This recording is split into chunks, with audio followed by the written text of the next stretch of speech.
Hello दोस्तों, तो बढ़ते हैं इस सीरीज के 5th एपिसोड की तरफ। एपिसोड की शुरुआत में हम देखते हैं जहां चुआन और जिया आपस में प्लानिंग कर रही थी। चुआन बोली कि तुम्हें याद है ना, डैड ने कहा था कि वो सबसे ज्यादा जायदाद जियाओ की बेटी यानी कि चूजी के नाम करेंगे। अगर तो वो लड़की वाकई ही चूजी निकली तो फिर हमारे इतने सालों की एफर्ट सारी पानी में मिल जाएगी। जिया कहती है कि हाँ ये बात तो है, अब हमें क्या करना चाहिए। इसका सोल्यूशन भी चुआन ने पहले से ही सोच रखा था। जिया से कहने लगी कि मैंने सारे कैमराज हटवा दिए हैं, अब तुम्हारे पास अच्छा मौका है चूजी से अपना बदला लेने का और उसे सबक सिखाने का। बदला तो वो वैसे भी ले लेती। कहने लगी कि ऐसा करने से मुझे क्या फायदा होगा, क्योंकि चुआन को तो इससे बड़ा फायदा होने वाला है। ये कहने लगी कि अरे जब मुझे फायदा होगा तो तुम्हें भी कोई ना कोई फायदा जरूर पहुंचाऊंगी। तब तक वेंचिन यहाँ पर चूजी को भी ले आया था, जिसे देखकर जिया बिल्कुल वैसा ही करने लगी। उसे थप्पड़ मारते हुए बोली कि तुम्हारी इतनी हिम्मत कि हमारे ही घर में रहकर हमसे पंगा लो। इधर चुआन ने ये सब कुछ वेंचिन को चुपके से रिकॉर्ड करने के लिए कहा ताकि वो एक तीर से दो शिकार कर सके।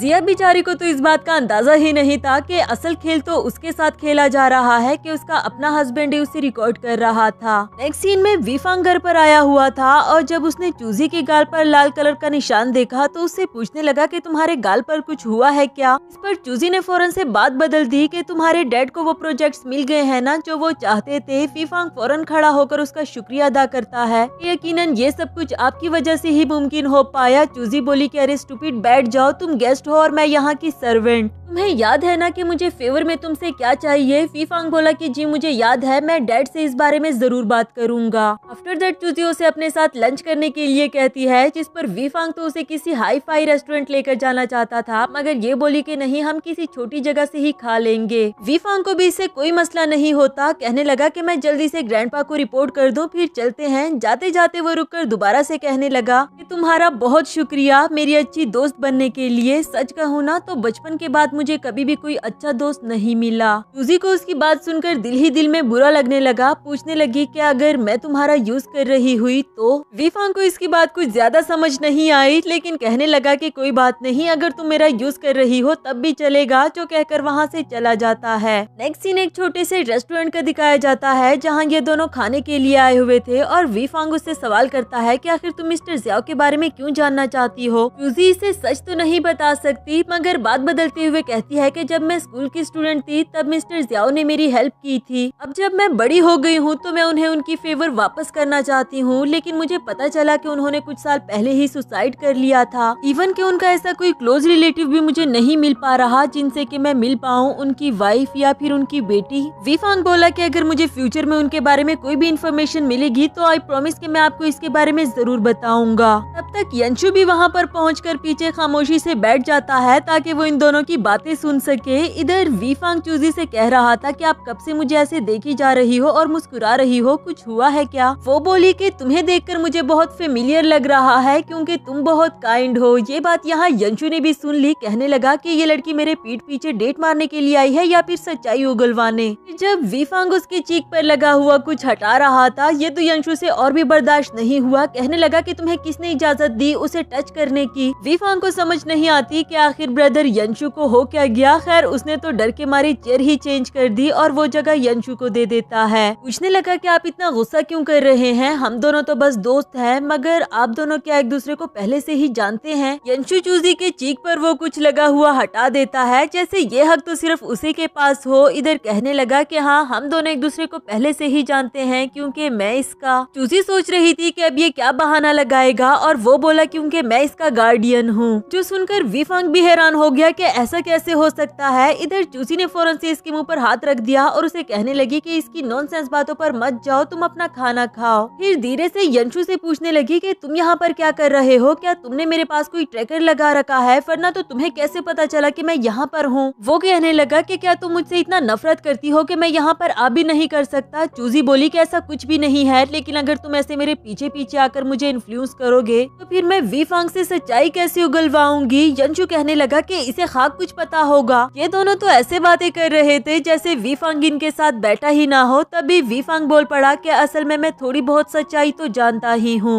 अब जब मैंने चूजी को अपना दोस्त कह ही दिया है तो मैं उसे कुछ भी नहीं छुपाऊंगा। चूजी बोली कि हाँ हाँ प्लीज बताओ मुझे। आफ्टर दैट वीफांग ने बताया कि सभी को लगता है कि डिप्रेशन की वजह से मिसेस जियाओ की डेथ हो चुकी, मगर वो आज भी जिंदा है। इधर चूजी और यंशु तो सुनकर बहुत ज्यादा हैरान हो गए। वीफांग बोला कि मैं जानता हूँ आप लोगों को ऐसे यकीन नहीं आएगा, अगर आप लोग चाहो तो मैं आप लोगों को उनसे मिलवा सकता हूँ। नेक्स्ट सीन में ये दोनों मिसेस जियाओ से मिलने के लिए आते हैं। चूजी तो उनको पहचान भी नहीं पा रही। यंशु से पूछने लगी कि क्या ये सच में मेरी मॉम है। वो बोला कि तुम्हारे डैड के एक्सीडेंट के बाद ये अचानक से ही गायब हो गई थी, जिससे सबको लग रहा था कि शायद डिप्रेशन की वजह से इनकी डेथ हो चुकी। मिसेस जियाओ ने जब इन लोगों को यहाँ पर खड़े देखा तो इनसे डर जाती है। कहने लगी कि तुम लोग कौन हो, यहाँ पर क्या कर रहे हो, मैं तुम लोगों के साथ नहीं जाना चाहती। क्या तुम लोगों को ओल्ड मैन ने यहाँ पर भेजा है। चूजी को उनकी ये हालत देखकर उन पर काफी ज्यादा रहम आ रहा था। उनके पास जाते हुए बोली कि मॉम मैं आपकी बेटी हूँ। जैसे चूजी उनको नहीं पहचान पा रही थी ऐसे वो भी इसे नहीं पहचान पाती। कहने लगी कि तुम मेरी बेटी, मगर मेरी बेटी तो मेरे साथ ही है ना। चूजी उनको समझाती है कि मॉम मैं आपकी बेटी हूँ, क्या आप मुझे बता सकती हैं कि आपकी ये हालत किसने की। मॉम इसकी बात सुनकर और ज्यादा डर जाती है कि नहीं नहीं मैं कुछ नहीं बताऊंगी, अगर मैंने कुछ बता दिया तो वो लोग बहुत खतरनाक है, वो मेरी बच्ची को मार डालेंगे। उन्हें यंशु से भी डर लग रहा था और चीखते हुए उसे यहाँ से बाहर जाने के लिए कह रही थी, जिस पर वो इन दोनों को अकेला छोड़कर वहाँ से चला गया। उसके जाने के बाद मिसेस जियाओ काम डाउन तो हो गई, लेकिन चूजी जानती थी कि मॉम कुछ भी बताने के काबिल तो नहीं। नेक्स्ट सीन में चूजी अकेले बैठी हुई थी। उसे काफी ज्यादा गुस्सा आ रहा था कि शेनगुआन फैमिली के सभी लोग झूठे हैं। तभी यंशु आकर उसके पास बैठते हुए पूछने लगा कि अब तुम क्या करोगी, जिस पर वो बोली कि यकीनन इन सभी लोगों ने मेरी मॉम डैड की जिंदगी खराब की है, मैं इन सभी के खिलाफ सबूत ढूंढूंगी। वो बोला कि ठीक है, इसमें मैं भी तुम्हारी हेल्प करूंगा। चूजी कहती है कि इसकी कोई जरूरत नहीं, आप पहले ही मेरे लिए बहुत कुछ कर चुके। मगर वो कहता है कि मैं तुमसे पूछ नहीं रहा बल्कि बता रहा हूँ। जो कहते हुए वहाँ से जाने लगा, लेकिन फिर रुकते हुए कहता है कि जब ये सारा मामला निपट जाए तो तुम शेनगुआन फैमिली के सारे प्रोजेक्ट्स मेरे हवाले कर दोगी, क्योंकि तुम्हारे पास अब सिर्फ दो ही रास्ते हैं। पहला ऑप्शन तो ये कि तुम मेड बनकर ही शेनगुआन फैमिली में वापस जाओ और सबूत ढूंढने की कोशिश करो, जो कि आसान काम बिल्कुल भी नहीं। चूजी बोली कि आसान तो नहीं है, मगर मैं फिर भी गिव अप नहीं करूंगी। इधर यंशु ने उसे दूसरा रास्ता भी बताया कि तुम्हारे पास एक और ऑप्शन भी है, तुम खुलेआम भी उस फैमिली में जा सकती हो। चूजी हैरान थी कि ये ऐसा कौन सा ऑप्शन होगा। यंशु ने बताया कि तुम मेरी फियोंसी बन जाओ, हम दोनों ही एक दूसरे से हाथ मिला लेते हैं। तुम्हें अपने मॉम डैड को इंसाफ दिलाना है और मुझे शेनगुआन फैमिली के प्रोजेक्ट चाहिए। इस तरह हम दोनों ही अपने मकसद में कामयाब हो पाएंगे। कुछ ही दिनों में चुआन के साथ मेरी एंगेजमेंट पार्टी होगी, जिसमें तुम्हें सभी लोगों को ये यकीन दिलाना होगा कि तुम मेरी फियोंसी हो, चाहे ये सब कुछ सिर्फ एक झूठा नाटक होगा। चूजी तो स्पीचलेस हो गई थी कि वो अब क्या ही जवाब दे, जिस पर यंशु उसका हाथ पकड़कर अपने करीब कर देता है। कहने लगा कि परेशान मत हो, ये सिर्फ एक नाटक होगा। फिर अपनी ही फिंगर से रिंग निकाल कर उसे पहना देता है, जो कि एंगेजमेंट रिंग थी। बेचारी चूजी तो स्पीचलेस थी, वो कुछ भी नहीं कह पा रही। दूसरी तरफ ग्रैंडपा को पता चल गया था कि जिया ने किस तरह बेरहमी से चूजी को मारा पीटा। चाहे अब वो ग्रैंडपा से बहुत माफिया मांगती रही कि इसमें मेरा कोई कसूर नहीं, ये सब कुछ मैंने चुआन के कहने पर किया, मगर ग्रैंडपा उनकी बातों का यकीन नहीं करते कि ये वीडियो मुझे चुआन ने नहीं बल्कि वेंचिन ने दी। अगर तो तुम सच में ही अच्छी लड़की होती तो क्या तुम्हारा अपना हस्बैंड ही तुम्हारे खिलाफ हो जाता। अब सफाई देने का कोई भी फायदा नहीं था, क्योंकि ग्रैंडपा ने उसे अपने जायदाद के साथ साथ घर से भी बाहर निकाल दिया और असिस्टेंट को उसे यहाँ से ले जाने के लिए कहा। सिया को यहाँ से ले जाने के बाद ग्रैंडपा अपने असिस्टेंट से कहते हैं कि जब चुआन घर आ जाए तो उसे कहना कि फौरन मुझसे मिलने के लिए आए। नेक्स्ट सीन में हम देखते हैं कि चुआन चूजी की फोस्टर मॉम के घर आई होती है सच्चाई जानने के लिए। उनसे पूछने लगी कि फेंग डिंग डोंग तुम्हारी क्या लगती है। उन्होंने बताया कि वो मेरी अडॉप्टेड बेटी है, मगर उनको ये याद नहीं आ रहा था कि मैंने उनको उठाया कहाँ से था। चुआन के लिए तो यही मैटर करता था कि वो कहाँ से मिली। कहने लगी कि जल्दी से याद करके बताओ, तभी ये सारे पैसे मैं तुम्हें दे दूंगी। बैंक कार्ड देखते साथ ही उनको सब कुछ याद आ जाता है और कान में ही बताने लगी कि उनको चूजी कहाँ से मिली थी। अब उन्होंने बताया क्या, ये तो हमें पता नहीं चला, मगर चुआन को इस पर काफी ज्यादा गुस्सा आ गया और वो गुस्से में ही वहाँ से वापस जाने लगी। नेक्स्ट सीन में घर में पार्टी का समा बना हुआ था। ग्रैंडपा भी काफी खुश होते हैं। चुआन भी उनको देखकर कह रही थी कि काफी टाइम के बाद मैंने आपको अच्छे हेल्थ में देखा। वो बोले कि आज मैं फाइनली यंशु के साथ तुम्हारी एंगेजमेंट डेट फिक्स कर दूंगा। बेशक बेशक तुम दोनों एक दूसरे के लिए ही बने हो।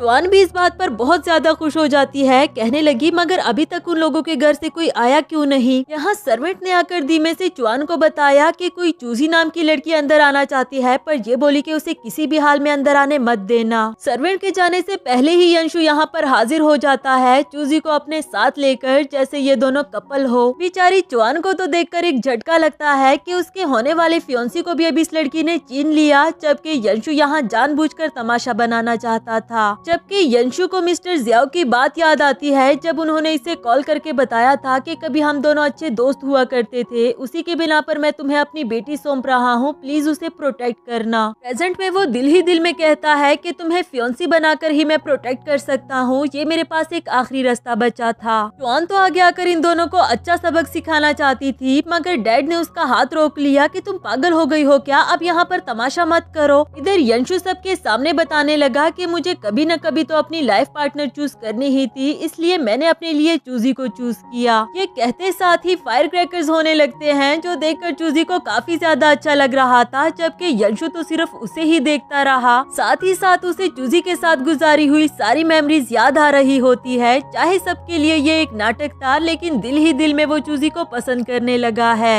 आखिरकार वो चूजी को सबके सामने किस करने लगा ताकि ये ड्रामा बिल्कुल रियल लगे। इधर चुआन को काफी ज्यादा गुस्सा आ रहा था, इसी गुस्से में वो वहाँ से चली जाती है, जबकि ये दोनों तो अपने मजे में थे, जैसे इन्हें कोई भी फर्क नहीं पड़ता। नेक्स्ट सीन में यंशु से घर ले आया था और डैड को उस पर काफी गुस्सा होता है। चूजी से उनका नाम पूछते हैं, उसके बताने के बाद वो लव बाई से पूछने लगे कि तुम बताओ आखिर ये सब कुछ चल क्या रहा है। इसी के साथ हमारा ये वाला एपिसोड भी खत्म हुआ। गाइस, आगे की वीडियोस देखने के लिए मेरे चैनल को सब्सक्राइब करें और वीडियो को लाइक करना बिल्कुल भी मत भूलें। हेलो दोस्तों, तो बढ़ते हैं इस सीरीज के 6th एपिसोड की तरफ। एपिसोड के शुरुआत में हम देखते हैं कि डैड यंशु पर काफी ज्यादा गुस्सा थे, मगर अब तो बहू घर आ चुकी, उसके सामने वो यंशु को कुछ कह भी नहीं पा रहे। आखिरकार वो लाओ बाई से पूछने लगे कि तुम बताओ ये सब कुछ हो क्या रहा है। वो बोला कि अंकल इतना ज्यादा गुस्सा क्यों कर रहे हैं, आपने ही तो कहा था कि मैं अपने कजन के लिए कोई प्यारी सी लड़की ढूंढूं, अब जब मैंने उनको ढूंढ लिया है तो मसला क्या है। डैड कहते हैं कि हाँ मैं मानता हूँ कि मैंने ही कहा था, मगर ये कौन सा तरीका है कि लड़की को जाकर उनके घर में इंट्रोड्यूस करवा दो कि ये मेरी होने वाली वाइफ है। अब मैं ये उनको कैसे एक्सप्लेन करूंगा। यंशु कहता है कि डैड आप उन लोगों के साथ रिश्ता इसलिए रखना चाहते थे ना ताकि वो हमें कभी डिफीट ना कर पाए, तो मैं वादा करता हूँ कि वो लोग जितने ही मर्जी स्ट्रॉन्ग क्यों ना हो, लेकिन मैं उनको कभी भी ऐसा करने नहीं दूंगा, बल्कि हम ओपनली भी उनको डिफीट कर सकते हैं। डैड जानते थे कि ये इतना आसान भी नहीं है जो सिर्फ कहने से ही हो जाए। फिर उठकर वहाँ से जाने लगे। जब यंशु ने पूछा कि आप कहाँ जा रहे हैं, तो वो बोला कि जो तुमने गन बनाया हुआ है उसे समेटने,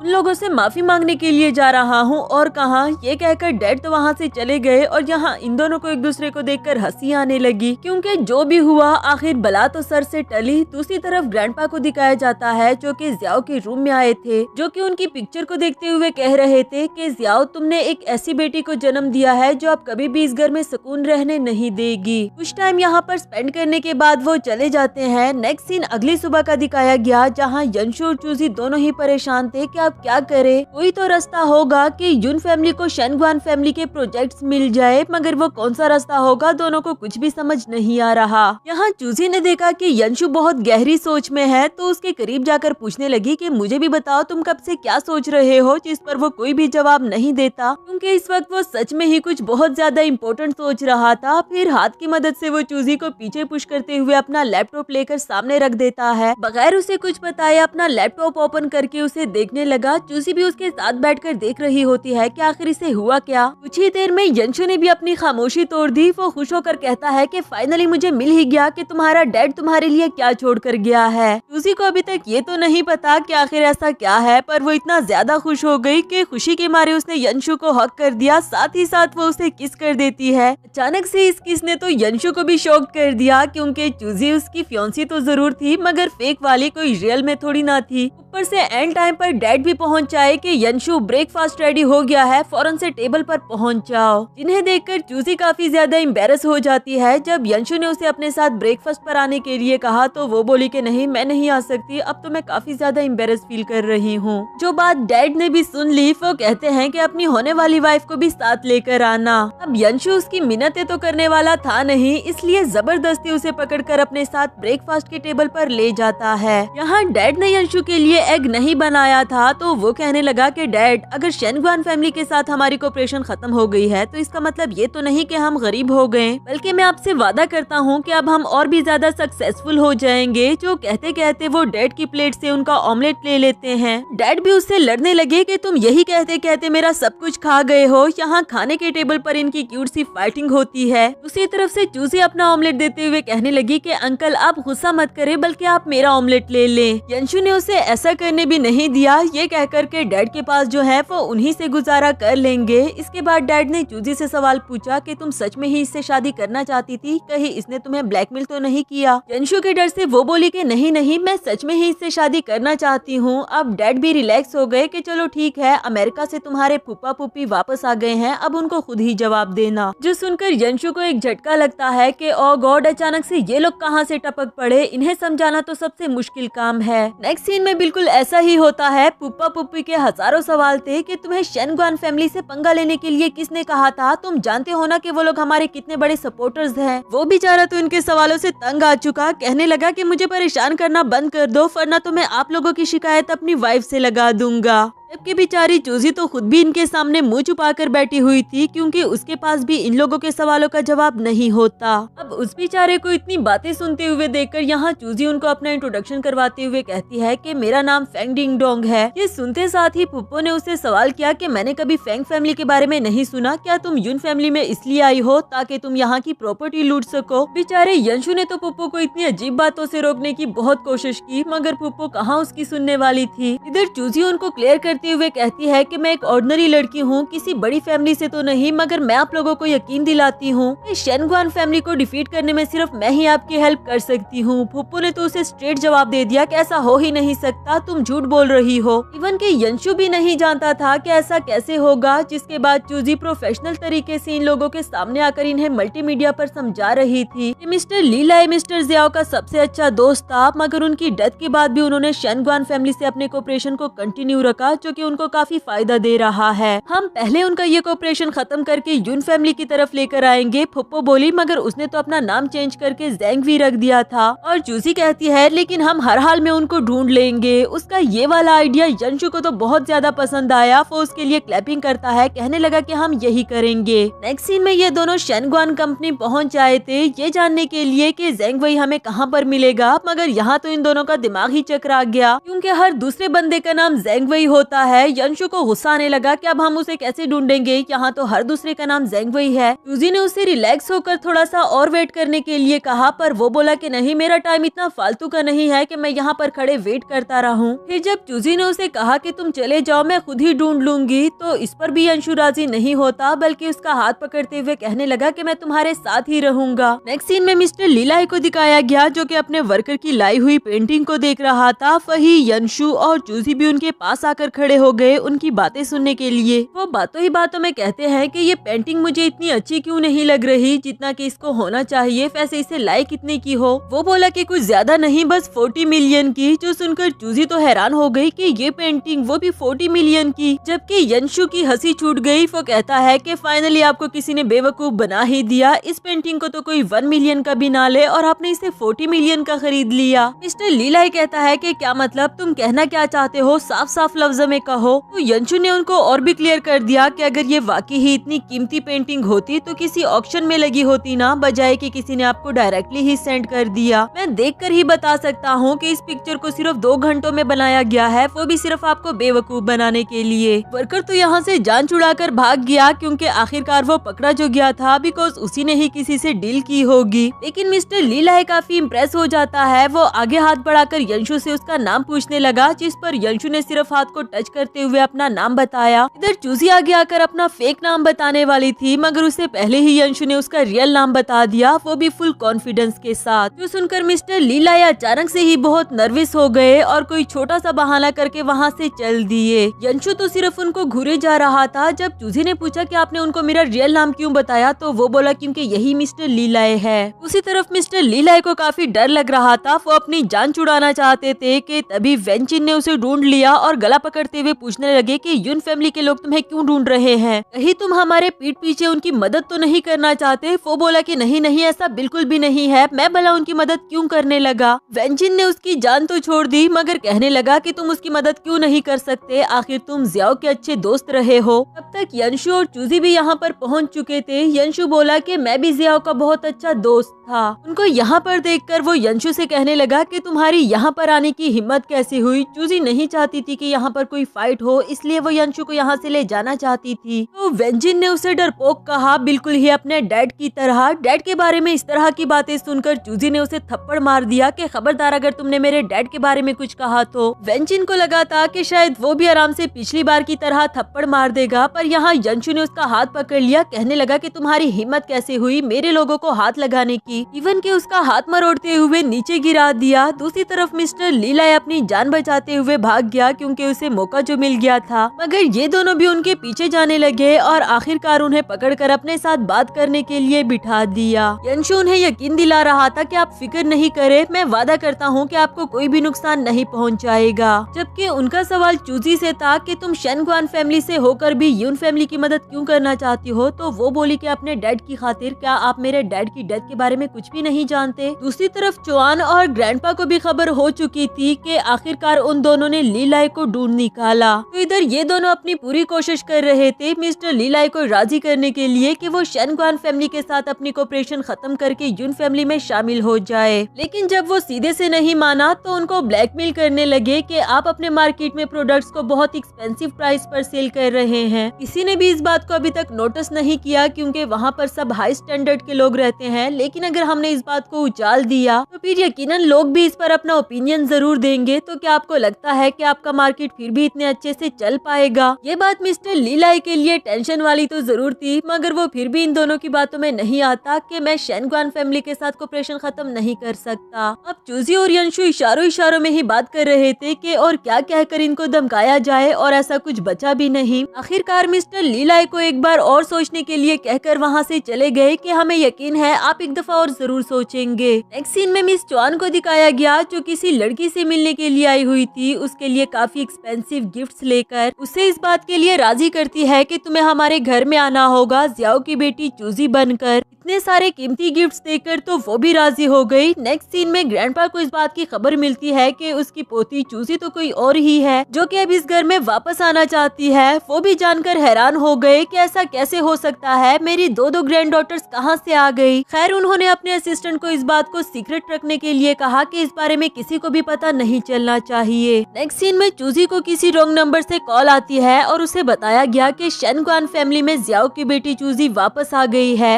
हालांकि हम जानते हैं कि जियाओ की रियल डॉटर तुम ही हो। जो सुनकर चूजी भी हैरान हो गई और इसी के साथ हमारा ये वाला एपिसोड भी खत्म हुआ। तो जल्दी ही मिलते हैं अगले एपिसोड के साथ। तब तक वीडियो को लाइक और चैनल को सब्सक्राइब करना बिल्कुल भी मत भूलें। हेलो दोस्तों, तो बढ़ते हैं इस सीरीज के 7th एपिसोड की तरफ। एपिसोड के शुरुआत में हम देखते हैं कि चूजी को कॉल करने वाला कोई और नहीं बल्कि वी फांग था, जो उसे कह रहा था कि मैं जानता हूँ असल चूजी तुम ही हो, जबकि शेनगुआन फैमिली में कोई फेक लड़की तुम्हारी ही आइडेंटिटी से रह रही है। अगर तुम चाहो तो मैं तुम्हारी हेल्प कर सकता हूँ। चूजी बोली कि मुझे इस बात से कोई फर्क नहीं पड़ता कि शेनगुआन फैमिली में कौन रह रहा है, क्योंकि वो सिर्फ सबूत ढूंढना चाहती थी कि उसके डैड के साथ क्या हुआ था। पीछे ही खड़ा यंशु भी इसकी बातें सुन रहा था। इसके हाथ से फोन लेकर वीफांग से कहने लगा कि चाहे इसे कोई फर्क नहीं पड़ता, लेकिन मुझे इस बात से फर्क जरूर पड़ता है। पहले तो तुम मुझे ये बताओ कि इतनी रात को तुमने मेरी फियोंसी को कॉल करने की हिम्मत कैसे की? तुम्हें नहीं लगता कि ये अप्रोप्रिएट? बिल्कुल भी नहीं। वो बोला कि ब्रदर यंशु, मैं तो बस चूजी की हेल्प करना चाह रहा था, जिसकी बात यंशु ने बीच में ही काट दी कि पहले तो मैं तुमसे बहुत सीनियर हूँ और इसके अकॉर्डिंग तुम्हें मुझे ब्रदर नहीं बल्कि अंकल कहना चाहिए। दूसरी बात ये कि तुम्हें मेरी फियोंसी योंसी से मिलने का कुछ ज्यादा ही शौक है ना, मैं भी तुमसे मिलना चाहता हूँ, कल तुम अपने डैड को भी अपने साथ जरूर लेकर आना। इधर चूजी को उसकी बातें सुन सुनकर हंसी आ रही थी, क्योंकि वो समझ चुकी थी कि यंशु जेलस हो गया है, वरना तो वो ऐसा रिएक्ट ही क्यों करता। इवन के कॉल काटने के बाद उसने वीफांग का नंबर भी ब्लॉक कर दिया। चूजी बोली कि आखिर तुम्हें वीफांग से इतना मसला ही क्या है, उसने तुम्हें कहा ही क्या। यंशु कहता है कि ये बाप बेटा तुम्हें जितने सिंपल लग रहे हैं ना, ये इतने सिंपल बिल्कुल भी नहीं, इन्हें मैं अच्छे से जानता हूँ। वैसे क्या कह रहा था वीफांग तुमसे? चूजी ने बताया कि वो बस मुझसे कल मिलना चाहता है। यंशु बोला कि ठीक है, मैं भी जरा इसे बहुत अच्छे से मिलता हूँ। खैर फिलहाल बहुत देर हो गई है, तुम्हें भी अब सोना चाहिए, जाओ ऊपर जाकर मेरे रूम में सो जाओ। चूजी को अपने रूम में भेजकर उस बेचारे को यहाँ नीचे सोफा पर ही सोना पड़ा। नेक्स्ट सीन अगली सुबह का दिखाया गया, जहाँ वीफांग अपने साथ अपने डैड को भी ले आया था इन दोनों से मिलाने के लिए। यंशु पूछने लगा कि अब मैं ये जानना चाहता हूँ कि क्या तुम लोग मेरी हेल्प करोगे, क्योंकि ये बात तो पक्की है कि चुआन सारा गेम खुद खेल रही है और आखिर में तुम लोगों को दूध में से मक्खी की तरह बाहर निकाल फेंकेगी। चूजी भी कहने लगी कि जैसा कि चुआन ने किसी फेक लड़की को मेरी आइडेंटिटी दे दी, मगर आप लोगों को पता होना चाहिए कि रियल चूजी मैं हूँ और मैं जानती हूँ कि चुआन की इस प्लानिंग के बारे में आपको भी नहीं पता होगा। वीफांग पूछने लगा कि अब तुम्हारा क्या प्लान है, हमें क्या करना चाहिए, मगर उसका डैड बोल पड़ा कि ये सारी तो तुम्हारी मुंह की बातें हैं ना, क्या पता तुम झूठ बोल रही हो। तो इधर यंशु बोला कि ठीक है, इसका मतलब तो ये हुआ कि तुम लोगों को हमारी बात का यकीन नहीं, हम भी आपको किसी चीज के लिए फोर्स नहीं कर रहे। जिसके बाद वो चूजी को अपने साथ वहाँ से ले गया। इसके बाद नेक्स्ट सीन में हम देखते हैं कि वीफांग का डैड भी चुआन के साथ मिला हुआ था और उसे कहता है कि आज चूजी मुझसे मिलने के लिए आई थी। यून फैमिली तो पूरी तरह से उसकी हेल्प कर रही है, कहीं ऐसा तो नहीं कि हमारे सारे राज फाश हो जाएंगे। चुआन बोली कि तुम फिक्र मत करो, चाहे यून फैमिली जितनी मर्जी उसकी मदद कर ले, मगर फिर भी वो कुछ नहीं कर सकते। और जहाँ तक यंशु की बात है, तो वो मेरा प्यार जरूर है, मगर प्यार से कहीं ज्यादा मेरे लिए पैसे इम्पोर्टेंट है। अगर मुझे उसे भी नुकसान पहुँचाना पड़े तो मैं इससे भी पीछे नहीं हटूंगी। जैसा कि हम सबने मिलकर मेरे बड़े भाई जियाओ को अपने रास्ते से हटाया, वैसे ही हम चूजी को भी हटा देंगे और फिर सारे पैसे हमारे हो जाएंगे। क्योंकि आपको पता तो है कि ओल्ड मैन भी ज्यादा देर तक इस दुनिया में नहीं टिकने वाले, जल्दी ही वो भी इस दुनिया से रुखसत हो जाएंगे। दोनों ही इस बात को लेकर खुश हो रहे थे कि जल्दी ही ओल्ड मैन की सारी प्रॉपर्टी हमें मिल जाएगी। नेक्स्ट सीन में फेक चूजी को दिखाया जाता है, जो कि सर्वेंट्स के साथ बिल्कुल भी अच्छे से पेश नहीं आ रही थी। उनसे कहती है कि मैं आप सबकी शिकायत अपने ग्रैंडपा से करूंगी ताकि वो आप सबको फायर कर दे।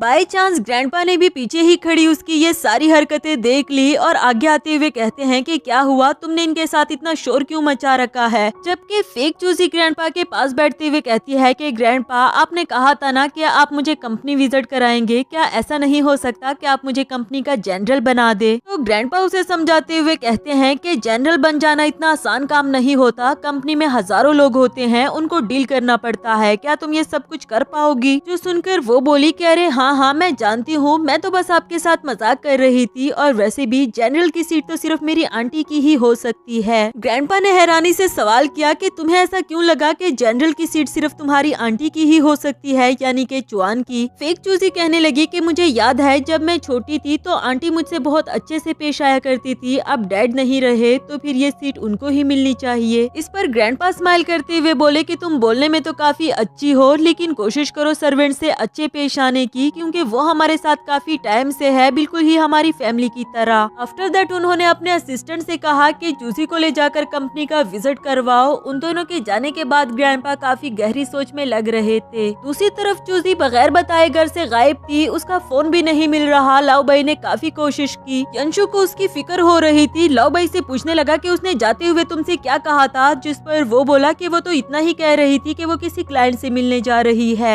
यंशु बोला कि यकीनन वो उस लीलाई से मिलने के लिए गई होगी, लेकिन उस पर भरोसा बिल्कुल भी नहीं किया जा सकता, तुम उसे कॉल करते रहो, मैं उसे ढूंढने जा रहा हूँ। नेक्स्ट सीन में चूजी को दिखाया जाता है, यंशु का शक ठीक था, वो मिस्टर लीलाई से ही मिलने के लिए आई थी, लेकिन हम देखते हैं कि मिस्टर लीलाई का फैसला चूजी के हक में ही था। वो कहते हैं कि मैं तुम्हारी मदद करने के लिए तैयार हूँ और मैंने शेनगुआन फैमिली से अपने शेयर्स भी ले लिए। तुम्हारा प्लान भी मुझे काफी अच्छा लगा, मैं इस पर तुम्हारे साथ काम जरूर करूंगा। जिस पर चूजी ने उसका शुक्रिया अदा किया। मिस्टर लीलाई के जाने के बाद हम देखते हैं कि दूर ही खड़े दो लड़के उस पर नजर रख रहे थे और आपस में कुछ बात करते हैं। फिर जब चूजी वहाँ से जाने लगी तो वो दोनों लड़के भी उसका पीछा करने लगे, जिससे तो साफ यही जाहिर हो रहा था कि वो लोग इसे कोई नुकसान पहुँचाना चाहते हैं। वही फाइनली लाओबाई की कॉल लग जाती है, जो पूछने लगा कि भाभी आप कहाँ पर हो, यंशु आपके बारे में इतना परेशान थे, वो कब से आपको ढूंढ रहे हैं। चूजी बोली कि परेशान होने की जरूरत नहीं, मैं बिल्कुल ठीक हूँ, उसे भी घर वापस बुला लो क्योंकि मैं घर ही आ रही हूँ। जहाँ वो लाओबाई से कॉल पर बात कर रही थी वही यंशु ने उन दोनों लड़कों को घेर लिया था जो कि चुपके से चूजी का पीछा कर रहे थे। खामोशी से उन दोनों को साइड पर ले जाकर उन दोनों का काम निपटा देता है। इधर चूजी को ऐसा फील तो हुआ कि जैसे पीछे कुछ न कुछ हुआ है, मगर उसे कुछ भी दिखाई नहीं दिया, जिसे वो अपना वहम समझकर वहाँ से चली गई। इधर यंशु भी इन दोनों को टिकाने लगाने के बाद घर की तरफ निकल पड़ा। नेक्स्ट सीन में यंशु घर बैठकर चूजी का वेट कर रहा था, उसे फेस पर काफी इंजरीज भी आई थी। दूसरी तरफ जब चूजी वहाँ पर पहुँची और उसने डोर पर नॉक किया तो ये अपना मुँह छुपा लेता है ताकि वो इसकी इंजरीज ना देख पाए। कहने लगा कि तुम यहाँ पर क्या कर रही हो, अपने रूम में जाओ, मैं सोने लगा हूँ। वो भी इसे ऐसे मुँह छुपाते हुए देखकर पूछने लगी, मगर तुम मुझसे अपना मुँह क्यों छुपा रहे हो, क्या तुम मुझसे कुछ छुपाना चाहते हो, इधर मेरी तरफ देखो। यंशु बेचारे ने तो बहुत कोशिश की कि चूजी उसे ना देख पाए, मगर आखिरकार चूजी उसे देख ही लेती है। कहने लगी कि अच्छा तो तुम इसलिए मुझसे अपना मुँह छुपा रहे थे। वो बोला कि कुछ नहीं, बस छोटी सी इंजरीज है, ठीक हो जाएगी। मगर चूजी भी समझ चुकी थी कि उसे ये इंजरीज किस तरह से आई। ये जानने के बाद उसकी आंखों से आंसू आने लगे थे। वो अपना मुंह भी दूसरी तरफ कर लेती है ताकि यंशु भी उसे ना देख पाए, जबकि यंशु उसे ऐसे खामोश देखकर उसका फेस खुद की तरफ करते हुए कहता है कि तुम रो क्यों रही हो, देखो ना मैं बिल्कुल ठीक हूँ, मुझे कुछ भी नहीं हुआ।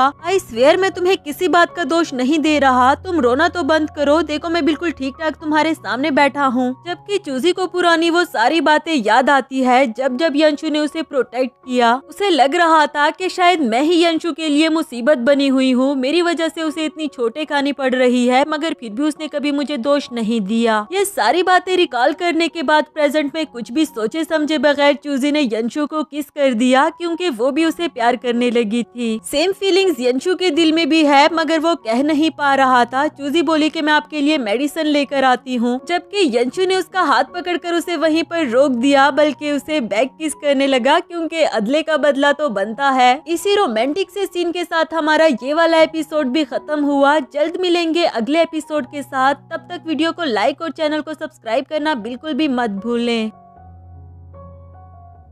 हेलो दोस्तों, तो बढ़ते हैं इस सीरीज के 8th एपिसोड की तरफ। एपिसोड के शुरुआत में हम देखते हैं कि चुआन फेक चूजी को समझा रही थी कि ओल्ड मैन तुम्हारी शादी करवाना चाहते हैं, जब वो तुमसे बात करेंगे तो तुम इसी लड़के को शादी के लिए चूज करना। पिक्चर देखकर वो बोली कि इसे ही क्यों, ये तो बहुत अगली है, मगर ये प्लान का हिस्सा था। अब वो पूछने लगी कि हम आगे क्या करने वाले हैं, तो चुआन बोली कि इससे तुम्हारा कोई लेना देना नहीं, अब तुम जाओ यहाँ से। असिस्टेंट मैंग भी वहीं पर खड़ा था। फेक चूजी के जाने के बाद वो चुआन से कहने लगा कि हमें जल्द से जल्द कोई एक्शन लेना होगा। आपको पता है ना कि हमारी कंपनी के स्टॉक्स वैसे ही बहुत नीचे गिर चुके हैं। वो बोली कि तुम फिक्र नहीं करो, जिस दिन का हम इंतजार कर रहे थे वो अब बहुत करीब आ चुका, जिसके लिए हमने जियाओ को भी मार डाला था। यानी कि असिस्टेंट मैंग भी उसके साथ मिला हुआ था। वो भी सिर्फ शेनग्वान फैमिली के पैसे चाहता है। तभी हम देखते हैं कि फेक चूजी अपना बैग वहीं पर छोड़ गई थी, जिसमें के रिकॉर्डर पड़ा हुआ था और इन दोनों की बातें रिकॉर्ड की जा रही थी। साथ ही हमें फ्लैशबैक का सीन दिखाया जाता है जब फेक चूजी मिस्टर जियाओ का रूम खाली करवाना चाहती थी, उनकी सभी चीजें वहाँ से फेंकवाना चाहती थी, लेकिन तब तक वहाँ पर चूजी पहुँच चुकी थी अपना रूप बदलकर, जो इसे कहती है कि अगर इन चीजों को तुमने हाथ भी लगाया तो मुझसे बुरा कोई नहीं होगा, क्योंकि मैं ही असल चूजी हूँ। चुआन सिर्फ तुम्हारा इस्तेमाल कर रही है, वो भी खुद के लिए, और जब उसका मकसद पूरा हो जाए तो वो तुम्हें यहाँ से निकाल बाहर करेगी, इसलिए बेहतर होगा कि तुम मुझसे हाथ मिला लो। ये रिमोट कंट्रोल रिकॉर्डर है, इसको एक लेदर में बंद करके अपने पर्स में रख लो और फिर मुझे उन लोगों की रिकॉर्डिंग सेंड कर देना, मैं इसके बदले तुम्हें एक बहुत बड़ी अमाउंट दूंगी। असिस्टेंट मैंग और चुआन आपस में बातें कर रहे थे कि जिस तरह हमने अपने फायदे के लिए जियाओ को हमारे रास्ते से निकाल बाहर किया, उसी तरह हम चूजी का भी यही हाल करेंगे। नेक्स्ट सीन में हम देखते हैं कि वो सारी रिकॉर्डिंग यंशु और चूजी ने सुन ली थी, जिसके बाद चूजी कहने लगी कि इन दोनों के बातों से ऐसा लग रहा था जैसे मेरे डैड की डेथ में इन दोनों का हाथ है। यंशु बोला कि हमें एक्शन लेने के लिए इतनी भी जल्दी नहीं करना चाहिए, क्योंकि हो सकता है इसमें किसी तीसरे का हाथ हो, जैसे कि मिस्टर तोंगजी। चूजी को भी ऐसा ही लग रहा था कि कोई तीसरा तो जरूर शामिल है, मगर मिस्टर तोंगजी कैसे हो सकता है? उन्होंने तो मुझे खुद बताया कि जब मेरे डैड को सेलिब्रेशन पार्टी से रूम में ले जाया गया तब तो वो बिल्कुल ठीक थे, तभी उन्हें कंपनी देने के लिए कोई लड़की आई थी और यही बात मीडिया रिपोर्टर्स को पता चली। वैसे उस पार्टी में बाकी सब तो मौजूद थे, मगर आप कहाँ पर थे? क्या मैं ये बात जान सकती हूँ? इससे पहले कि यंशु से बता पाता, एंड टाइम पर लाओबाई ने आकर बताया कि अंकल वापस आ गए हैं और वो आपको नीचे बुला रहे हैं। दूसरी तरफ हम देखते हैं कि डैड काफी ड्रंक थे। उनको देखने के चक्कर में यंशु कुछ भी नहीं बता पाता, लेकिन ऐसा लग रहा था कि वो कुछ न कुछ जरूर जानता है। नीचे आकर जब वो डैड से पूछने लगे कि आपको इतनी ड्रिंक करने की जरूरत क्या थी, तो वो बोले कि आज मेरे लिए खुशी का दिन था तो मैं ड्रिंक क्यों ना करता। शेनगुआन फैमिली के बहुत सारे शेयर होल्डर्स हमारे पास आ गए हैं। यंशु बोला कि ऐसा ही जैसा कि मैंने एक्सपेक्ट किया था। आफ्टर दैट अंकल चूजी से पूछने लगे कि पहले तुम मुझे ये बताओ कि ये सब कुछ तुमने किया कैसे, जिस पर वो बोली कि अंकल मुझे माफ कर दे, असल में मैंने आपसे अभी तक एक झूठ बोला है। फिर खड़े होकर अपनी आइडेंटिटी बताई कि मैं शेनगुआन फैमिली से जियाओ की बेटी चूजी हूँ। डैड को अचानक से ये सुनकर एक झटका लगा कि शेनगुआन फैमिली की लड़की आखिर इनकी मदद क्यों कर रही है। नेक्स्ट सीन शेनगुआन फैमिली का दिखाया गया, जहाँ कंपनी से कुछ एम्प्लॉयज आए थे और असिस्टेंट मैंग को बता रहे थे कि कंपनी की हालत बद से बदतर होती जा रही है। जो थोड़े बहुत शेयर होल्डर्स बचे थे वो भी जाने का सोच रहे हैं, क्योंकि वो हमें छोड़कर यन ग्रुप को सपोर्ट करना चाह रहे हैं। जब असिस्टेंट मैंग ने पूछा कि यंशु इतना कैपेबल कब से हो गया, तो वो बोले कि ये यंशु ने नहीं बल्कि किसी लेडी ने किया। ये सुनकर वो समझ गया कि ये सब कुछ चूजी ने किया होगा। साथ ही कड़ी फेक चूजी कहने लगी कि इसमें इतना परेशान होने वाली क्या बात, मेरी आंटी है ना, वो ये सब कुछ संभाल लेंगी। असिस्टेंट मैंग ने उन एम्प्लॉयज को जाकर चूजी के प्रॉपर्टी पेपर्स तैयार करवाने के लिए कहे कि उसकी शादी के साथ उसकी प्रॉपर्टी भी उसे दे दी जाएगी। जबकि फेक चूजी तो इस शादी से बचना चाहती थी, कहने लगी कि नहीं नहीं, मुझे शादी की इतनी भी कोई जल्दी नहीं है। तब तक वहाँ पर ग्रैंडपा भी पहुँच जाए, जो कहने लगे कि इस फैमिली में रहने वाले हर शख्स को शेनगुआन फैमिली के बेटरमेंट के लिए स्टेप उठाना पड़ेगा और उसमें तुम भी एक हो, समझ गई हो ना। तो वो नजरें झुकाते हुए बोली कि जी हाँ मैं समझ गई हूँ। जिसके बाद ग्रैंडपा उसे अपने साथ कंपनी में ले गए और ये दोनों यहाँ पर अकेले बचे। जुआन कहने लगी कि सब कुछ हमारे प्लान के अकॉर्डिंग हो रहा है, जैसा कि हमारे बॉस ने सोचा था। अब तो रियल चूजी भी आकर हमारा कुछ नहीं बिगाड़ सकती। यानी कि चूजी और यंशु का शक ठीक था, इन लोगों को कंट्रोल करने वाला कोई और भी है। नेक्स्ट सीन में असिस्टेंट मैंग उन सब शेयर होल्डर्स की डिटेल ग्रैंडपा को बता रहे थे, जो कि शेनगुआन ग्रुप को छोड़कर यन ग्रुप में चले गए हैं। ये बात ग्रैंडपा के लिए भी बहुत हैरानी की थी कि यंशु इतना कैपेबल कब से हो गया कि उसने हमारे सारे शेयर होल्डर्स को हमसे छीन लिया। और असिस्टेंट मैंग बोला कि यंशु अकेले में कभी भी ये ना कर पाता, इसमें सबसे बड़ा हाथ डिंग डोंग का है। ग्रैंडपा को भी कुछ समझ नहीं आ रहा था कि अब मैं क्या करूं। नेक्स्ट सीन में हम देखते हैं कि फेक चूजी ग्रैंडपा के पास बैठकर उन्हें बता रही थी कि मैं चूजी नहीं हूं, जो आपके घर में पहले एज अ सर्वेंट काम करती थी वही आपकी रियल डॉटर है। ग्रैंडपा भी हैरान होकर पूछने लगे कि अगर तुम रियल चूजी नहीं हो तो फिर तुम यहाँ पर कैसे, और तुम ये सब कुछ मुझे क्यों बता रही हो। जिसपे उसने सब कुछ खुलकर बताया कि ये सब कुछ मुझे चुआन ने करने के लिए कहा, वो बहुत खतरनाक औरत है, उसी ने ही मुझे आपको ये खाना खिलाने के लिए कहा और मैं जानती हूँ कि इसमें जहर मिला होगा। आप प्लीज इस खाने को मत खाना। मैंने और चूजी ने एक दूसरे से हाथ मिला लिया है और हम जल्दी ही चुआन को बेनकाब कर देंगे। उसने तो सब कुछ सच सच बता दिया, लेकिन बदकिस्मती से चुआन और असिस्टेंट मैंग ने ये सारी बातें सुन ली थी। जो आगे आते हुए कहते हैं कि ओल्ड मैन, तो फाइनली तुम्हें सब कुछ पता चल ही गया। ग्रैंडपा पूछने लगी कि आखिर ये सब कुछ तुमने क्यों किया, तुम चाहती क्या हो। तो चुआन बोली कि मुझे इस प्रॉपर्टी से बढ़कर और चाहिए क्या हो सकता है। अब आप मजीद शेनगुआन फैमिली और शेनगुआन ग्रुप को कंट्रोल नहीं कर सकते, क्योंकि सब कुछ अब मेरे हाथों में आ चुका है। असिस्टेंट मैंग भी यही कह रहा था कि जल्दी से इन प्रॉपर्टी पेपर्स पर साइन करके सब कुछ मिस चुआन के नाम कर दे, क्योंकि अब वही कंपनी को संभाल सकती है।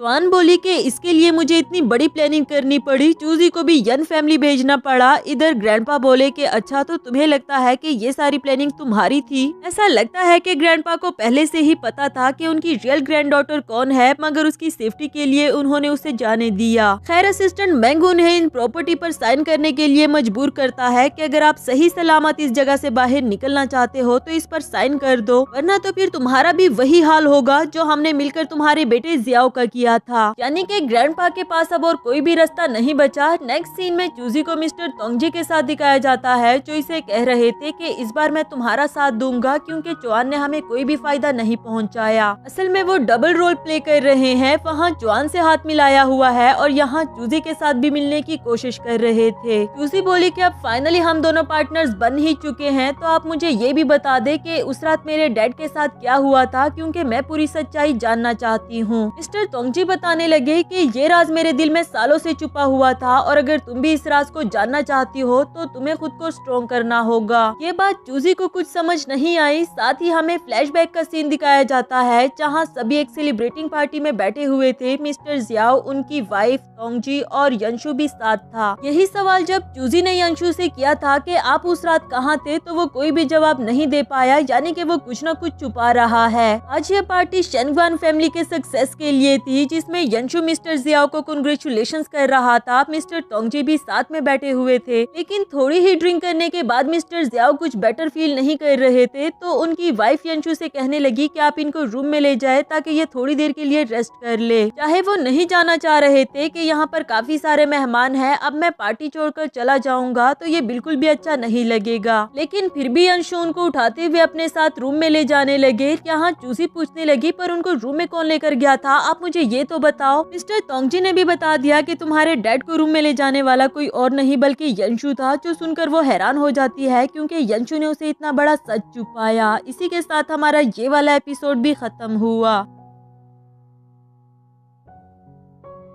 हेलो दोस्तों, तो बढ़ते हैं इस सीरीज के 9th एपिसोड की तरफ। एपिसोड के शुरुआत में हम देखते हैं जहां चूजी घर वापस लौट आई थी और यंशु भी बैठा उसका वेट कर रहा था, लेकिन उसे देखकर ऐसा लगता है कि उसे भी पता चल चुका कि चूजी को पास्ट के बारे में सारी इन्फॉर्मेशन मिल गई है। चूजी बोली कि क्या तुम मुझसे पूछोगी नहीं कि मिस्टर टोंगजी ने मुझे क्या बताया, जिस पर वो कहने लगा कि अगर तुम ना भी बताओ तब भी मैं जानता हूँ कि तुम्हें सारा गुस्सा मुझ पर है, प्लीज मुझे माफ कर दो। जो सुनकर चूजी को गुस्सा आ गया कि क्या सिर्फ सॉरी कह देने से सब कुछ खत्म हो जाएगा। तुम मेरे सामने ऐसे दिखा रहे हो जैसे तुम मेरे डैड की हेल्प कर रहे थे, जबकि उस होटल में सीसीटीवी कैमरा की रिकॉर्डिंग भी तुमने ही डिलीट करवाई क्योंकि उस होटल के शेयर होल्डर सिर्फ तुम ही थे। आखिर तुमने मेरे डैड को फंसाने की कोशिश क्यों की? उनके रूम में तुमने किसी लड़की को भेज दिया था, वहाँ कैमरास लगवाए और फिर रिपोर्टर को भेज दिया ताकि उन पर गलत इल्जाम लगा सको। यंशु के पास एक्सप्लेनेशन देने के लिए कुछ नहीं था। वो कहने लगा कि अगर मैं ये कहूँ कि मैंने ऐसा कुछ नहीं किया तो क्या तुम मेरा यकीन कर लोगी? चूजी उसे एक्सप्लेनेशन का मौका देती है कि ठीक है, तुम ही मुझे बताओ कि क्या हुआ था। तो यंशु बोला कि मैं जो कहना चाहता था वो मैंने कह दिया, इसके अलावा मुझे और कुछ भी नहीं कहना। मैंने कॉरिडोर से सीसीटीवी कैमरा की रिकॉर्डिंग जरूर डिलीट करवाई थी, मगर वो भी सिर्फ तुम्हारे डैड की खातिर, और जहाँ तक उस लड़की की बात है तो मेरा उससे कोई लेना देना नहीं। जबकि चूजी उसकी बात का यकीन क्यों करती, कहने लगी कि झूठ बोल रहे हो तुम, यन फैमिली सिर्फ मेरा यूज करना चाहती थी ताकि वो शेनग्वान फैमिली को बीट कर सके। जिस पर यंशु बहुत कॉन्फिडेंस के साथ उसे देखते हुए कहता है कि मेरी आंखों में देखो, क्या तुम्हें लगता है कि यंशु तुम्हारा यूज करेगा? चूजी उसकी आंखों में तो देखने लगी, वो उस पर यकीन भी करना चाहती थी, मगर फिलहाल तो उसका खुद पर से भी भरोसा उठ चुका था। उसे पुश करते हुए वहाँ से चली गई। फिर रूम में जाकर उसने अपनी पैकिंग करना स्टार्ट कर दी। यंशु भी उसके पीछे आकर उसे रोकने लगा कि ये तुम क्या कर रही हो, प्लीज मेरी बात तो सुनो, काम डाउन हो जाओ। चूजी कहती है कि कैसे काम डाउन हो जाऊं, तुम ही वो इंसान हो जिस पर मैंने भरोसा किया, तुमने ही मुझसे झूठ बोला और चाहते हो कि मैं अभी भी तुम पर यकीन करूं। फिलहाल अपनी बेगुनाही को साबित करने के लिए यंशु के पास कहने को कुछ भी नहीं था। वो उसे हक करते हुए कहता है कि प्लीज मेरी एक्सप्लेनेशन तो सुनो, मैं सब कुछ ठीक कर दूंगा। लेकिन अब ठीक करने का क्या फायदा, झूठ तो वो बोल ही चुका था। चूजी उसे चक्की काट कर खुद को छुड़वा देती है, कहने लगी कि आज के बाद तुम्हारा और मेरा कोई रिश्ता नहीं, ना ही तुम मुझे कांटेक्ट करना और ना ही मुझे ढूंढने की कोशिश करना। जो कहने के बाद वो अपना बैग लेकर चली गई। बाहर आकर वो काफी ज्यादा सैड होती है क्योंकि अब उसके पास रहने के लिए भी कोई जगह नहीं थी। लेकिन दूसरी तरफ ही हम देखते हैं कि वी फांग उसे चोरी छुपे देख रहा था, जो इस बात से काफी ज्यादा खुश लग रहा था। चूजी के पास आते हुए उसे कहता है कि मैंने तुम्हारी और यंशु की सारी बातें सुन ली। मैं यहाँ इसलिए आया हूँ क्योंकि मैं तुम्हारे बारे में परेशान हो रहा था। अब तुम यंशु के घर तो नहीं रह सकती, तो मेरे साथ चलो। जो कहकर वो उसे टच करने की कोशिश करता है। चूजी को बिल्कुल भी अच्छा नहीं लगा। उसने इसे खुद से दूर रहने के लिए कहा और वही फांग बोला कि यंशु तुम्हें इस तरह से ट्रीट कर रहा है और तुम अभी भी उसे चांस देना चाहती हो। चूजी बोली कि ये मेरा पर्सनल मैटर है, मैं किसी से भी डिस्कस नहीं करना चाहती, और जहाँ तक रहने की बात है तो मैं अपनी मॉम को लेकर यहाँ से कहीं दूर चली जाऊंगी। जबकि वी फांग का मकसद तो कुछ और था। वो ऐसा बिल्कुल भी नहीं चाहता। उसका हाथ पकड़कर कहने लगा कि तुम मुझे भी नहीं देखना चाहती हो, मैं बता रहा हूँ कि तुम यहाँ से कहीं भी नहीं जा सकती। जिस लहजे में वो कह रहा था चूजी को कुछ समझ नहीं आती। पूछने लगी कि तुम कहना क्या चाहते हो, तो वो वो बोला कि अभी के अभी मेरे साथ चलो अगर तुम चाहती हो कि तुम्हारी मॉम को कुछ भी ना हो। जिस पर चूजी उसके इरादे समझ गई और पूछने लगी कि तुमने मेरी मॉम के साथ क्या किया। यानी कि वी फांग भी चुआन के प्लान का हिस्सा होता है। उसे हक करते हुए कहने लगा कि फिलहाल तो मैंने तुम्हारी मॉम के साथ कुछ भी नहीं किया, लेकिन अगर तुम यहाँ से चली गई तो हो सकता है कि मैं कुछ न कुछ जरूर करूँ। अब चूजी भी और क्या करती, मॉम की खातिर मजबूरन ही उसे वी फांग के साथ जाना पड़ा। नेक्स्ट सीन में यंशु मुंह लटकाकर बैठा हुआ था, तभी लव भाई और डैड भी पहुंच जाए, जो इसे ऐसे देखकर सोच रहे थे कि आखिर इसे क्या हुआ। लव भाई पूछने लगा कि कहीं इसका ब्रेकअप तो नहीं हो गया। डैड बोले कि लग तो ऐसा ही रहा है, वरना तो इसने ये मरा हुआ मुंह क्यों पकड़ा होता। आखिरकार यंशु भी इन लोगों से तंग होकर बोल पड़ा कि आप दोनों को कोई और काम नहीं है जो हमेशा मुझे ही चिढ़ाने के लिए आ जाते हो। मैं कोई जू में बैठा हुआ मंकी लग रहा हूँ। डैड कहने लगे कि लग तो ऐसा ही रहा है, तुम्हें जरूरत क्या थी मेरी बहू के साथ लड़ने की। मुझे नहीं पता, कुछ भी करके उसे वापस लेकर आओ। लाओ भाई को भी अपनी भाभी वापस से घर में चाहिए थी, जबकि यंशु बेचारा सोच रहा था कि मैं उसे वापस कैसे लेकर आऊँ। वो किसी गहरी सोच में था। डैड से पूछता है कि शेनग्वान फैमिली के साथ तो हम काफी टाइम से कोऑपरेशन कर रहे हैं ना, और वोंग फैमिली ने भी हमेशा सिर्फ उन्हीं के लिए काम किया। क्या आप उनके बारे में कुछ जानते हैं? वोंग फैमिली के बारे में डैड को कुछ ज्यादा पता तो नहीं था। लाओ भाई बोला कि ग्रैंडपा की नजर में तो वो लोग हमेशा ही बहुत अच्छे रहे। यहाँ यंशु कुछ और सोच रहा था, जबकि डैड कहने लगे कि आप बात को मत बदलो, मुझे नहीं पता, मेरी बहू को किसी भी तरह करके वापस लाओ। वो बोला कि मैं यही तो सोच रहा हूँ। अचानक से यंशु को याद आया कि जियाओ की डेथ से पहले मिस्टर तोंगजी घुटने टेक कर ग्रैंडपा से किसी चीज की भीख मांग रहा था।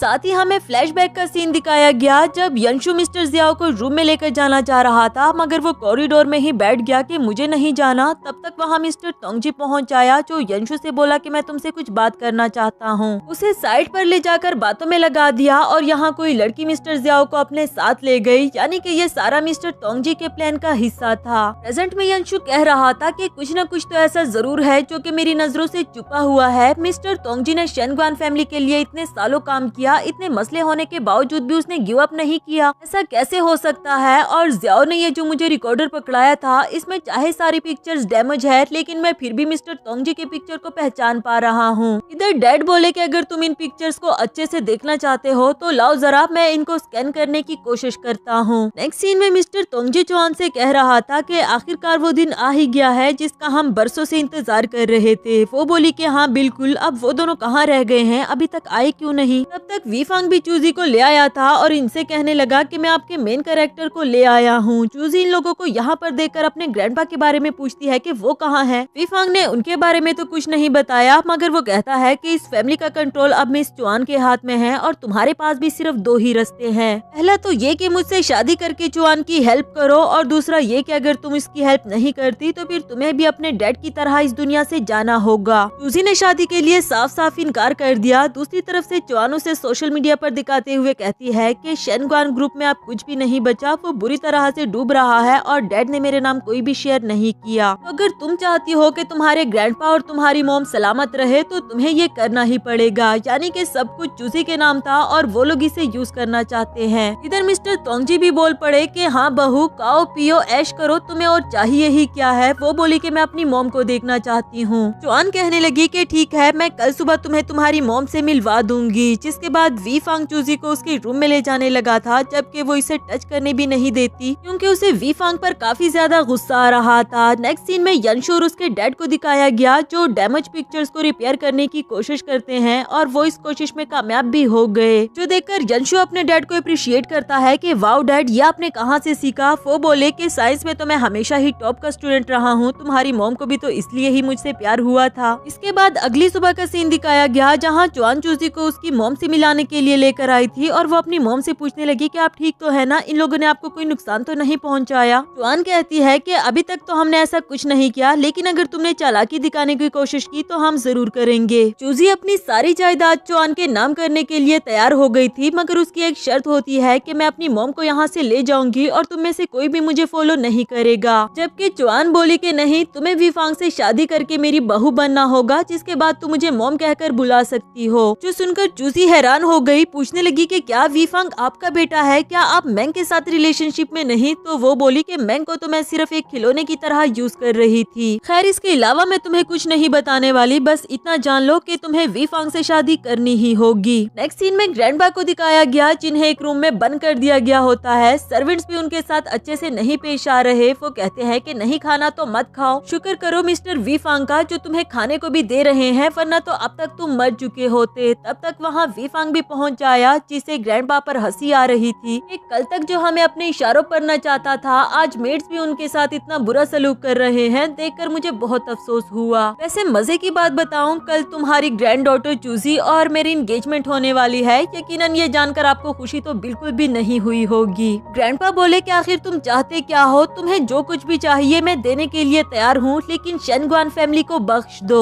वी फांग हंसते हुए बोला कि तुम इस काबिल भी बचे हो कि हमें कुछ दे पाओ, ऑलरेडी ही सब कुछ हमारे पास आ चुका। और जहाँ तक बख्शने की बात है, तो जब मेरे डैड आपसे गिड़गिड़ा कर कह रहे थे कि उन्हें उनकी पोजीशन से मत हटाओ, तो क्या आपने उनकी बात मानी थी? अगर तो तुम्हारा बेटा जियाओ जिंदा होता तो मुझे यकीन है कि तुम मेरे डैड को कभी भी वो पोजीशन ना देते जो तुमने मजबूरी में उनको दिया। खैर, इन बातों को दोहराने का वैसे भी कोई फायदा नहीं, क्योंकि इस बार ऊपर वाले ने हमें मौका दिया है शेनगुआन फैमिली से अपना बदला लेने का। जो कहने के बाद वी फांग वहाँ से चला गया और ग्रैंडपा यहाँ बेबस होकर लेटे हुए थे। इसी के साथ हमारा ये वाला एपिसोड भी खत्म हुआ।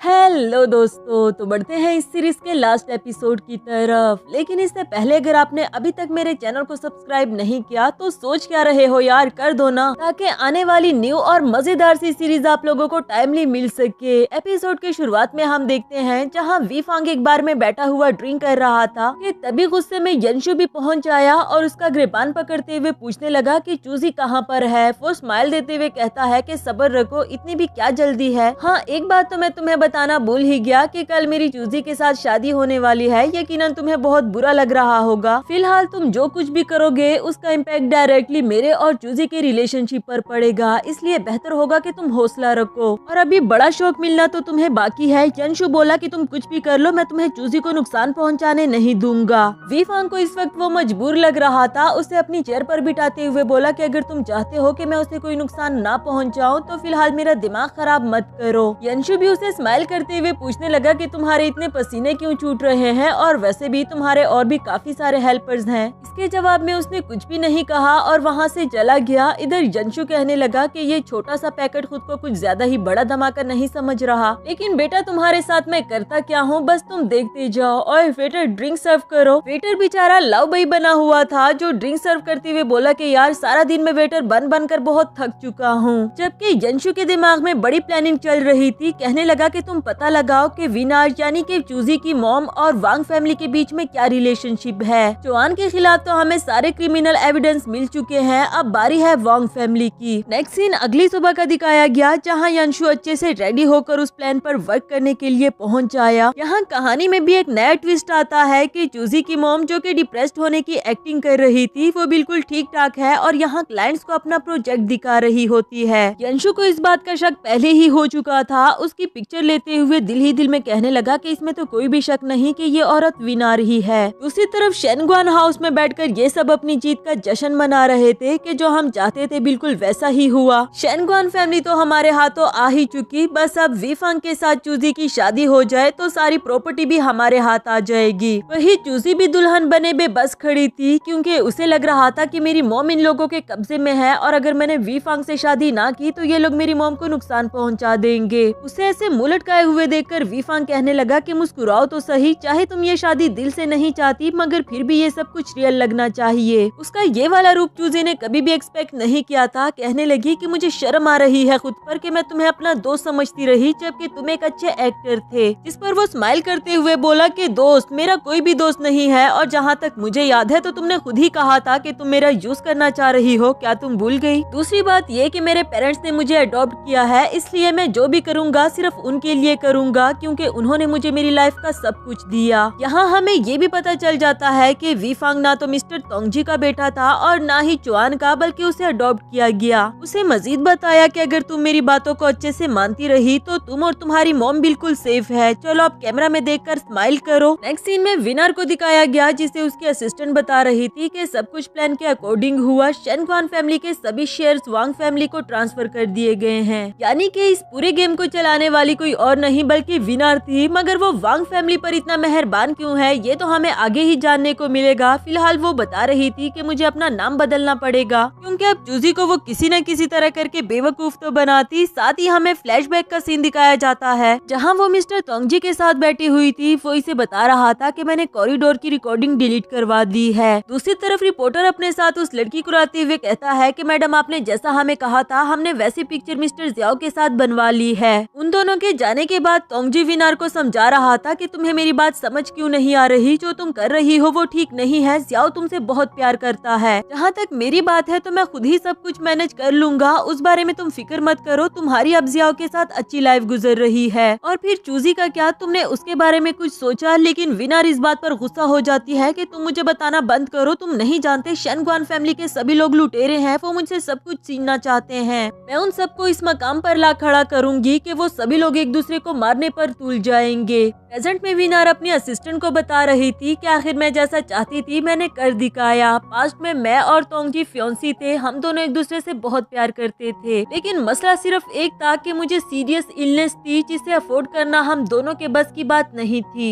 शेनगुआन फैमिली के पैसे से मेरी जान तो बची, लेकिन उनकी एक शर्त थी कि मैं जियाओ से शादी करके एक बेटे को जन्म दूं। उनके कहने पर मैंने ऐसा भी किया, मगर चूजी के पैदाइश के बाद वो लोग सेटिस्फाइड नहीं थे। वो लोग मुझसे उसे छीन लेना चाहते थे और चाहते थे कि जियाओ की किसी और से शादी करवा दें, क्योंकि जिसे मैंने जन्म दिया था वो बेटा नहीं बल्कि बेटी थी। इसीलिए ही तो कहते हैं कि जैसी करनी वैसी ही बरनी। नेक्स्ट सीन में चूजी को दिखाया गया जो बाहर अकेले खड़ी थी। तभी वीफांग पीछे से आकर उसे हक कर देता है और पूछने लगा कि यहाँ पर क्यों खड़ी हो, मेरे साथ अंदर चलो, कम से कम आज की रात तो तुम मेरी ही हो। वो इसे खुद से दूर करते हुए बोली कि मुझे तुमसे कोई भी रिलेशनशिप नहीं रखना। जिस पर ये कहने लगा कि कहीं तुम ये तो नहीं सोच रही कि यंशु तुम्हें यहाँ पर बचाने के लिए आ जाएगा। ये तो उसने नहीं सोचा था, पर उसे ये जरूर लग रहा है कि वीफांग जैसा दिखा रहा है वो वैसा नहीं। पूछने लगी कि आखिर तुम ये सब कुछ क्यों कर रहे हो। वो बोला कि मैंने बताया तो है कि मैं एक अनाथ हूँ। जब से मुझे मेरे इन पेरेंट्स ने अडॉप्ट किया है तब से मेरी लाइफ इनकी हो गई। चलो भी अब मेरे साथ अंदर चलो। देखो अब मुझे ऐसे डिसोबे करना अच्छी बात नहीं है, और वैसे भी यहाँ पर यंशु तो कभी भी नहीं आ सकता। उसके कहने की देर थी कि पीछे से यंशु चूजी का नाम पुकारते हुए पहुँच आया। उसके फेस इंजरी से ऐसा लग रहा था कि वो अंदर आसानी से बिल्कुल भी नहीं आया। चूजी का हाथ पकड़ते हुए उसे अपने साथ चलने के लिए कह रहा था, जिस पर वो बोली मगर मेरी मॉम इन लोगों के कब्जे में है।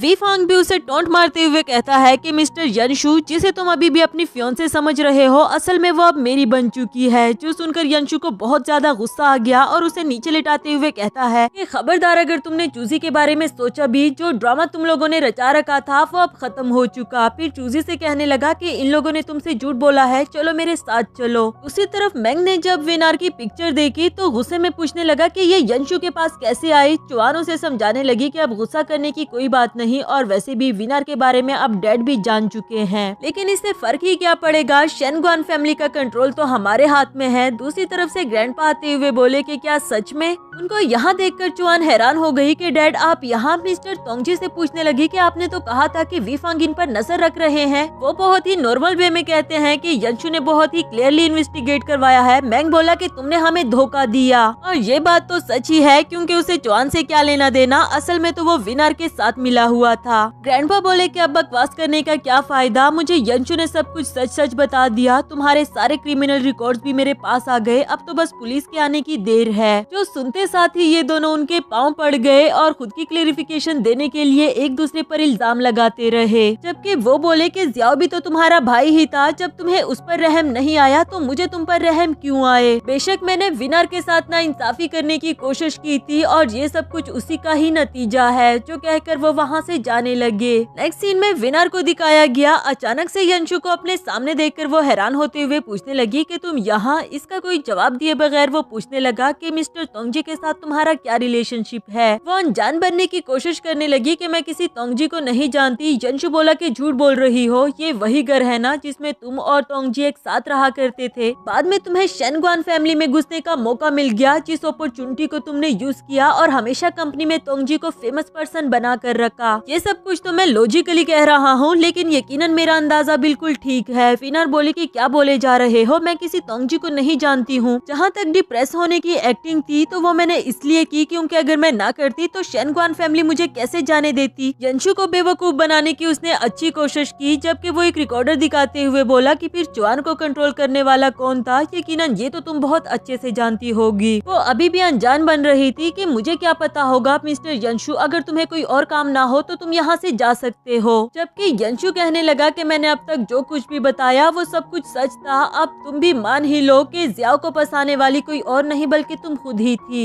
आखिरकार विनार गुस्सा हो गई, अभी के अभी उसे यहाँ से जाने के लिए कहा। दूसरी तरफ से चूजी भी इंटर हो गई, जिसने इन दोनों की सारी बातें सुन ली थी। अब तो विनार चूजी से भी कुछ नहीं छुपा सकती, जबकि वो सवाल करने लगी कि मॉम आखिर आपने ये सब कुछ क्यों किया। ये बोली कि क्यों किया, तुम्हारे ग्रैंडपा ने मुझे मजबूर किया था तुम्हारे डैड से शादी करने के लिए, और फिर तुम्हारे पैदा हो जाने के बाद वो लोग मुझे उस घर से निकाल देना चाहते थे। ये सब कुछ सुनकर चूजी कहती है मगर इसमें डैड का क्या कसूर था, उन्हें तो इस बारे में कुछ भी पता नहीं था, वो तो खुद भी विक्टिम थे। प्लीज जो हो चुका वो हो चुका, लेकिन अभी भी आप उस गलती को क्यों दोहरा रही है। फिनार उसकी बात नहीं मानती तो चूजी बोली कि डैड आपके लिए कुछ रिकॉर्ड करके गए थे। यंशु रिकॉर्डर पकड़ाते हुए बोला कि आप खुद ही सुन ले, जिसमें मिस्टर जियाओ ने रिकॉर्ड किया था कि मैं तुमसे बहुत प्यार करता हूँ और मैं अपनी बेटी से भी बहुत प्यार करता हूँ। जब तक तुम ये रिकॉर्डिंग सुनोगी तब तक मैं यहाँ से बहुत दूर जा चुका हूँगा, पर मैं तुमसे माफी मांगना चाहता हूँ क्योंकि मुझे बाद में पता चला कि मेरे डैड ने तुम्हें मुझसे शादी करने के लिए फोर्स किया था। मैं ये भी जानता हूँ कि तुम शेनग्वान फैमिली से बदला लेना चाहती हो और तुम्हारे दिल में हमेशा से कोई और था, लेकिन मैं इसके लिए तुम्हें दोष नहीं दे रहा बल्कि खुद को दोष दे रहा हूँ। मैं तुम्हें और अपनी बेटी को खुशी देने के लिए सिर्फ यही कर सकता हूँ कि सुसाइड करके इस दुनिया से ही चला जाऊँ। मैंने अपनी सारी प्रॉपर्टी तुम दोनों के नाम कर दी है। कंपनी में जिन कस्टमर्स का पैसा डूबा है इसमें से थोड़ा सा हिस्सा बेचकर उन्हें उनके पैसे वापस कर देना। विनर को बहुत अफसोस हो रहा था कि उसने जाने अनजाने में जियाओ के साथ क्या कर दिया है, मगर जो होना था वो तो वैसे भी हो चुका। नेक्स्ट सीन अगली सुबह का दिखाया गया, जहां चूजी और यंशु कंपनी के एम्प्लॉयर से मिलकर इस बात को डिस्कस करते हैं कि उस टाइम जिन शेयर होल्डर्स का पैसा डूबा था उनका पैसा उन्हें वापस कर दिया जाए। इवन कि उसने अपनी प्रॉपर्टी में भी कुछ हिस्सा ऑर्फन चिल्ड्रंस को दे दिया था, ये कहते हुए कि मेरे डैड यही चाहते थे। इधर यंशु कहने लगा कि फाइनली ये सब कुछ खत्म हो गया है। चूजी बोली कि हाँ सब कुछ खत्म हुआ, तो वो कहता है कि मैं हमारे हैप्पी कोऑपरेशन की बात कर रहा हूँ। ये सुनकर वो सैड हो गई क्योंकि इस सब के बीच में उसे सच में ही यंशु से प्यार हो गया था और अब उसे उसकी रिंग वापस करनी पड़ रही है, जो वो बिल्कुल भी नहीं करना चाहती। मगर जब यंशु उसे ले रहा है तो वो देने के लिए मना भी कैसे करती। वो रिंग उतार कर उसके हाथ में रखने लगी कि यंशु ने उसका हाथ पकड़ लिया, कहने लगा कि मैं इसे तुम्हारे लिए रिन्यू करवा दूंगा। ये सुनते साथ ही तो चूजी की खुशी का ठिकाना ही नहीं था, आखिर यंशु भी तो उससे प्यार करने लगा है। नेक्स्ट सीन कुछ देर के बाद का दिखाया गया, जब यंशु उसके लिए एक न्यू रिंग ले आया था। उसे प्रपोज करते हुए कहता है कि हे किडो मुझसे शादी कर लो।